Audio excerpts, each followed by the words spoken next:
Hi guys, hello and welcome to another tutorial. This is C# assignment number 6 that I assigned you related to arrays. In this assignment, I ask you to create 3 parallel arrays with 7 elements in each array. And you will be hard coding 7 values in each array, and as you know, the parallel arrays are usually declared when you can find in the same exact spot corresponding values across the arrays. So for example, if the array number 1 holds a student last name in the same spot, it will be that student's GPA in another array, and will be the balance due in the third array for the same spot for the same student. So I've asked you to create 3 parallel arrays, each holding 7 values, and you will going to display them in a loop of your choice. It could be a for loop, while loop, do while loop, whatever you prefer. Now here, when you are displaying the output, you will display the student's last name first, followed by GPA, followed by balance due, followed by a line that would separate one student from the other. So to get it started, what you will do first of all is you will start to declare an array of last names. And then you will going to declare an array of GPAs and an array of balance due.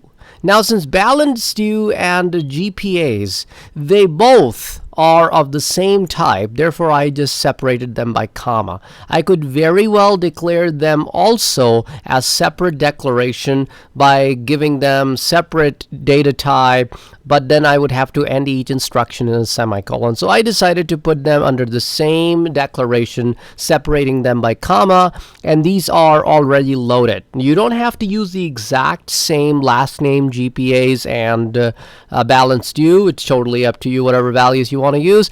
It is just to show you one possible solution for the problem. So that's one part of it. Then I ask you to display all 3 of them in a loop.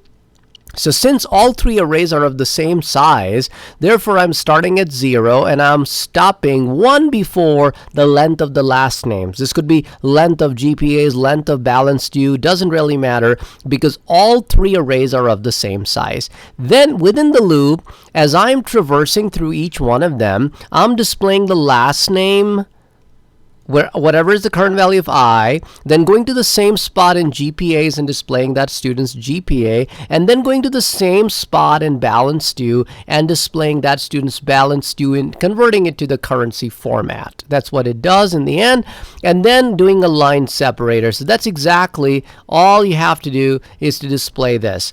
Now when I am done, I just use a read instruction to hold the output on the screen. So let me run this application so that you can see. Here is the output. As you can see, I have each student separated by a line of asterisks, then each student's name, GPA, and the balance due is all we are displaying. Hope this would help you complete your assignment, and that's exactly what you have to do with just a few lines of code to accomplish this. Now, if I add more elements to each one of the arrays without adding any more lines of code to the main logic, I would then be able to produce the same output for more students or less students. Well, guys, hope you would have enjoyed this tutorial. Catch you in the next one. Till then, take care. Bye-bye. Don't forget to like, share, and subscribe.